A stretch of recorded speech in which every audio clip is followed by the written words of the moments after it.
of Clusium swore in his mountain home that he would take false Sextus and make him king of Rome.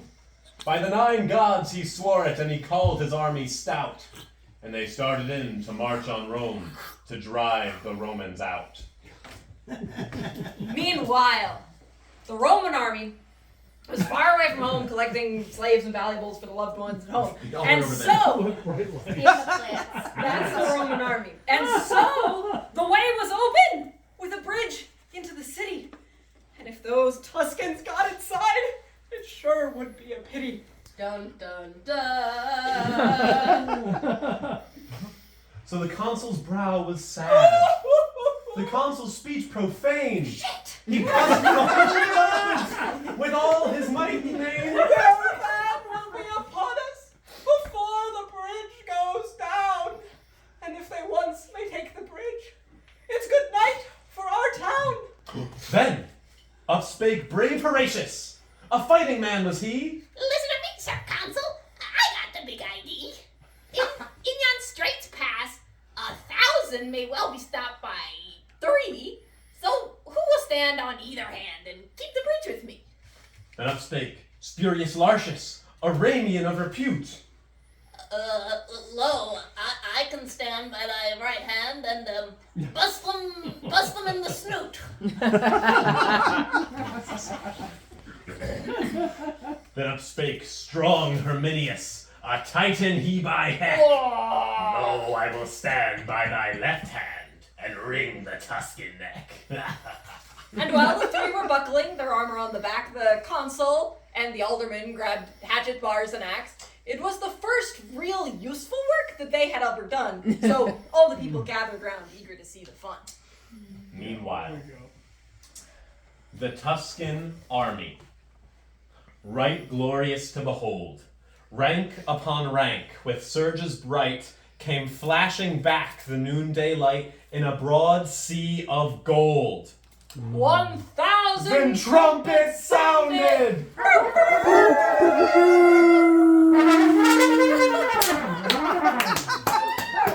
A warlike glee!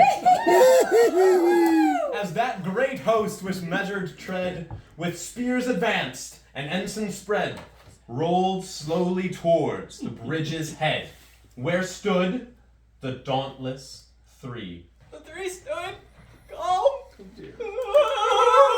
and silent. I don't want to die. and gazed upon their foes. Max, you gotta hold this. And from those rain Tuscans, And a great shout of laughter. from all the vanguard rose. Then 3 big chiefs came spurring up upon their horses stout.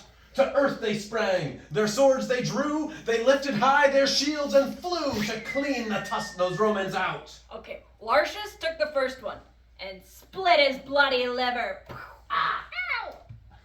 Herminius took the second and throwed him in the river. At number 3, Horatius gave just one little poke. And that brave and gilded warrior was just another joke. And then 3 more came spurring up, all eager for the treat. It really was too pitiful. All 3 of them was meat. And then 3 more came, cautiously, We need 3 more. all eager for the hit. It's not true. It was the same thing, just once more. Just ditto, ditto, ditto. I ditto, dit. I'm doing it. Okay. But, Now, no sound of laughter. Wait, did we already do that? no, go. Yeah, now no sound of laughter was heard from that array. Those in the back said forward march. And those in the front said, Nay! And from that dreadful alleyway where those bold Romans stood, all shrank like boys who unaware, ranging the woods to start a hare, came to the lair of an old she-bear. Rolling in bones and blood. But now, the cry is Aster! Aster, Aster, Aster, Aster, Aster. Turn off your flashlight and see the ranks divide. Enter the great Lord of Luna, with his stately stride.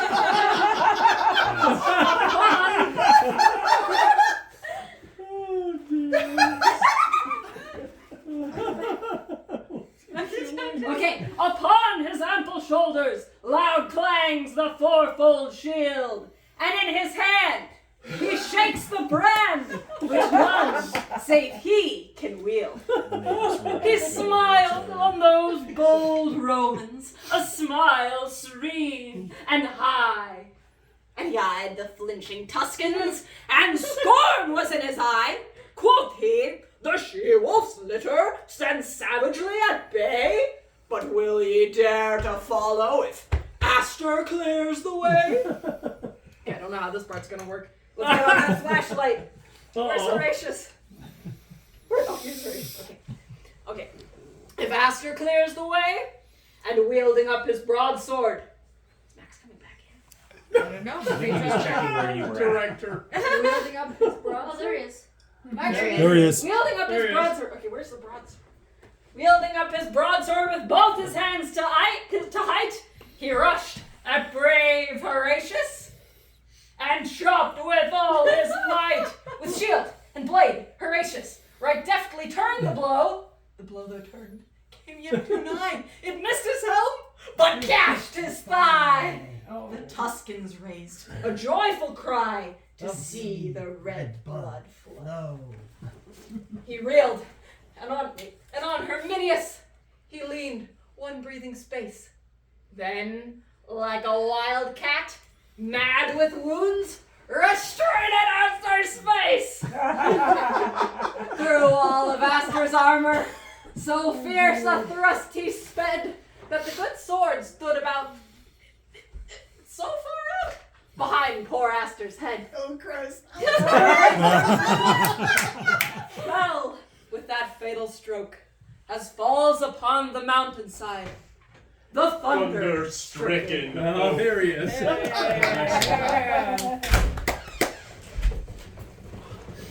But now, the bridge is wobbling and ready to pass out. Having been built by grafters, it wasn't very stout. There you go. And all the Roman people, they all did up and shout, "Come back, Herminius, Horatius, Lartius too. You've had your fun, your work is done. Come, we are calling you." Back darted, Spurious Lartius. Was he like the nimble mountain goat? Yeah. I think? Okay. Like a nimble mountain goat. And Herminius skipped right after him, just like an antelope. And when they paused and turned around upon the further shore, where the hell is Horatius? And saw Horatius, and saw Horatius, I'm picturing them saying that. Where the hell's Horatius? and saw Horatius stand alone, they would have crossed once more, but Maury, take out the bridge, Maury. But with a crash like thunder, fell every strut and beam. And in one damnable wreck it lay right across the stream. alone. Alone stood brave Horatius, but constant still in mind. Some 30,000 foes in front, and river right behind. Round turned he, as not deigning that craven host to own, and he spoke to the noble river Of snakes. that flows by the towers of Rome. Oh, Father, time to whom Romans sway. A Roman's heart, a Roman's arms thou takes in charge today. And speaking thus, he jumped right boldly into the tide, and he walked along the bottom till he reached the other side. And when he reached the other shore, and on dry land instead, Yes. the consul came right up to him and shook him by the hand. Ow! Well, old pal Horatius, I know you do your best, but couldn't you have stayed a little longer and cleaned up all the rest? But the people, they thought differently. They thought him simply great. And riding on their shoulders, he went through the water gate, whatever that is. They gave him the cornlands, which wasn't theirs to give, a home on which to pay taxes, as long as he might live. And they builded him a statue, and they set it up on high. This one? No, hold the bottle. Okay, I'll hold the bottle. And they builded him a statue, and they set it up on high, and there it stands until today to show you how I lie. And now, on winter's evening, when largest lamp is lit, when chestnuts burn in embers, and the kids sit around and spit. When the good man mends his armor and trims his helmet plume, and the good wife nibbles garlic, perfuming the whole room. Thank you, garlic wife. Thank you, garlic wife. With weeping and with laughter, oft they the story tell. Of how brave Horatius kept the bridge. And gave those Romans Just what was coming to him.